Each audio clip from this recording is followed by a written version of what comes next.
बिस्मिल्लाहिर्रहमानिर्रहीम, अस्सलाम वालेकुम डियर स्टूडेंट्स।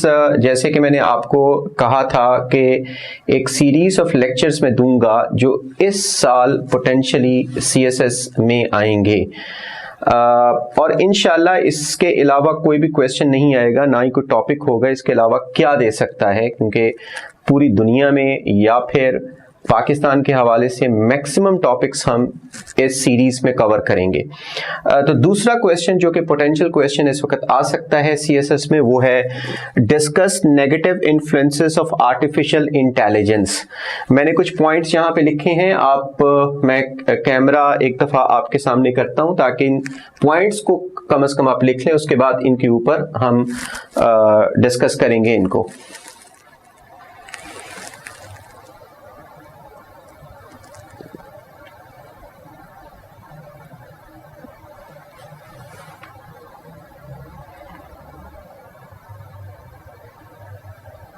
जी, तो आपने देखा होगा कि 3 मेजर हेडिंग्स में मैंने इसको लिया है, इस आंसर को। एक तो है कन्वेंशनल सिक्योरिटी इज अनरेवलिंग, यानी कि जो कन्वेंशनल सिक्योरिटी का जो कॉन्सेप्ट था वो ऐसा ऐसा खत्म हो रहा है। वो कन्वेंशनल सिक्योरिटी जिसके बारे में हम सोचते थे कि हम किस तरीके से अपने मुल्क को सिक्योर करेंगे फौज के साथ बॉर्डर के ऊपर रखकर, और कैसे हम जवाब देंगे कन्वेंशनल वेपन्स के साथ, वो सिक्योरिटी अब तब्दील हो रही है।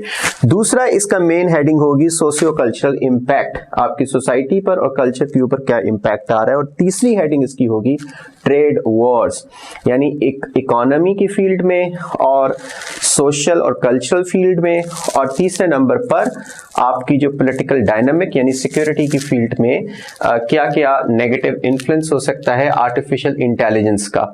आर्टिफिशियल इंटेलिजेंस को वैसे तो मशीन इंटेलिजेंस भी बोलते हैं, जिसमें इंसान की बजाय मशीन्स फैसले करती है। तो उसमें सबसे पहला जो कन्वेंशनल सिक्योरिटी को थ्रेट है, जो कि इस वक्त रिप्लेस कर रहा है आर्टिफिशियल इंटेलिजेंस, उसमें छोटी छोटी हेडिंग्स लगाई हैं, जैसे ऑटोनमस वेपन सिस्टम। वो ऑटोनमस वेपन सिस्टम खुद से फैसले करेगा, जैसे रोबोट्स हैं, अगर उनको सोल्जर्स बना के आप भेजते हैं, आप मिलिटराइज करते हैं आर्टिफिशियल इंटेलिजेंस को, तो वो खुद से जब डिसीजन लेगा तो वो सिविलियंस और मिलिट्री टारगेट्स के दरमियान में किसी किस्म का कोई फर्क नहीं रखेगा। जैसे कि ड्रोन हमले जो कि अफगानिस्तान में हुए, उसमें बहुत सारे सिविलियंस भी मारे गए।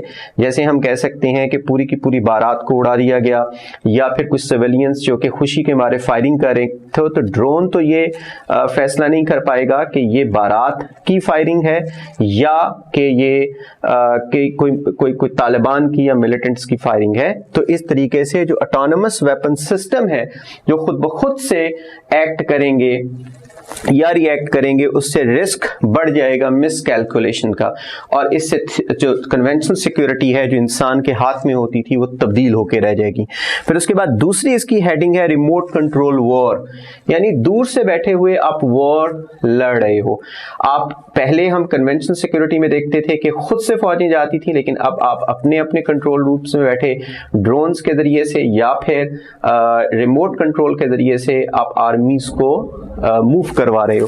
और इसमें हमने 2 मेजर एग्जांपल्स देखी हैं हिस्ट्री में। एक तो अफगानिस्तान में जो वॉर लड़ी गई, उसमें ड्रोन्स का इस्तेमाल, जो कि बागराम एयरपोर्ट में बैठकर जो एक्सपर्ट्स थे वो ड्रोन्स को कंट्रोल करते थे, और ड्रोन्स फिर खुद डिसीजन लेता था कि कहाँ पे उसने जो टारगेट लॉक करना है, तो हेलफायर मिसाइल गिराना है। और दूसरे नंबर पर हमने देखा स्टक्सनेट, ये एक किस्म का बग था, ये एक किस्म का वर्म था, कंप्यूटर वर्म भी इसको बोल सकते हैं, जिससे ईरान का जो न्यूक्लियर प्रोग्राम है उसको बस्ट किया गया, उस पर रखने डाले गए, और तकरीबन एक वक्त ये था कि Iranian nuclear programme was stalled by Israeli and American these warriors, cyber warriors. तो हम देख सकते हैं कि ये कन्वेंशनल सिक्योरिटी है जो तब्दील हो रही है।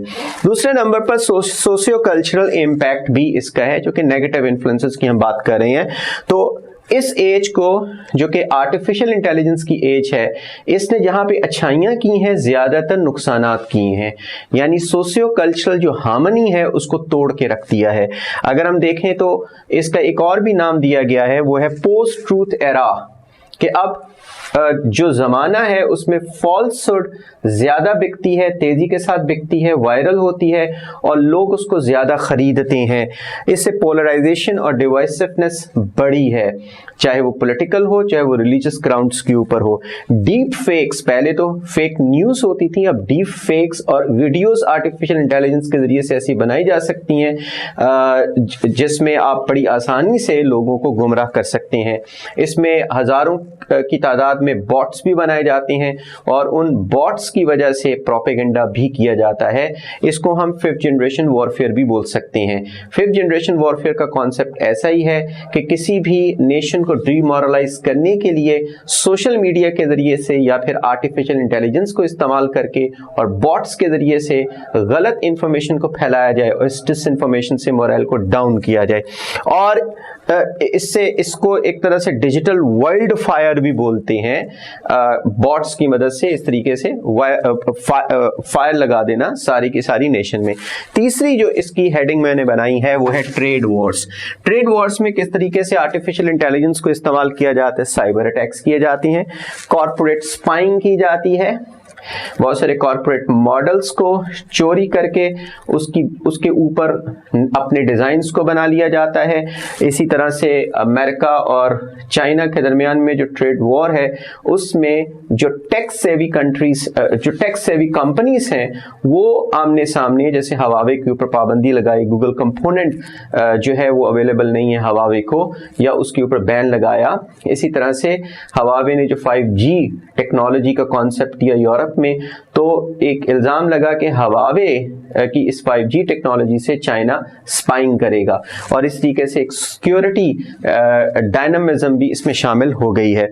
और इससे चाइना अब क्या कोशिश कर रहा है, अमेरिका का जो GPS है उसके मुकाबले में अपना सिस्टम, जो बाइडो सिस्टम, वो लाने की कोशिश कर रहा है। अगर चाइना अपना सिस्टम ले जाता है और अमेरिका का एक अपना सिस्टम है तो ग्लोबल डीकपलिंग हो जाएगी।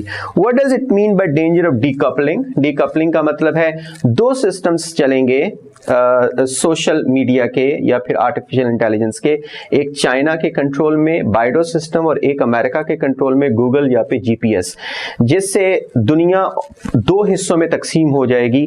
एक वो हिस्सा जो चाइनीज सोशल मीडिया को इस्तेमाल करता है और एक वो हिस्सा जो कि अमेरिकन सोशल मीडिया को इस्तेमाल करता है। ये भी डेंजर अभी मौजूद है, इससे डिवाइसिवनेस बढ़ेगी और दुनिया में वो जो कोल्ड वॉर का सा कॉन्सेप्ट था वो अब एक तरह से डिजिटल वॉर में तब्दील हो सकता है।